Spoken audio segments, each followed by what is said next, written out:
ఏడు పాపండి. ఇప్పుడు నేను ఒక మాట చెప్పను. చెప్పండి. మీరు రోజు దండం పెట్టే బుద్ధుడు అక్సెప్ట్ ద పెయిన్ అన్నారు. దాని అర్థం తెలుసా మీకు? రావి చెట్టు పూలు పెట్టమని అర్థం అట. ప్రభు చెప్పాడు, నేను రోజు పెడుతున్నాను సార్. వాడి తలకాయ వాడు లూజు. ఇప్పుడు అక్సెప్ట్ ద పెయిన్ అంటే నొప్పిని స్వీకరించు అని అర్థం. అదే జీవితం.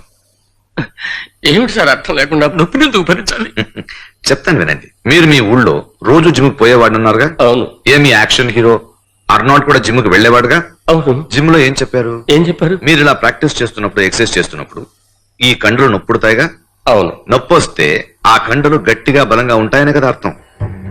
ఆ నొప్పి వల్ల కదా కండలు గట్టిగా ఉన్నాయని మీకు తెలిసేది. అదే విధంగా నొప్పి ఉంటేనే కదా జీవితాన్ని అర్థం చేసుకోగలుగుతాం.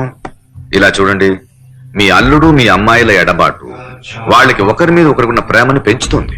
జీవితం ఆనందంగా ఉంటుంది. సమస్యలు లేని జీవితాలే శపించబడ్డ జీవితాలు.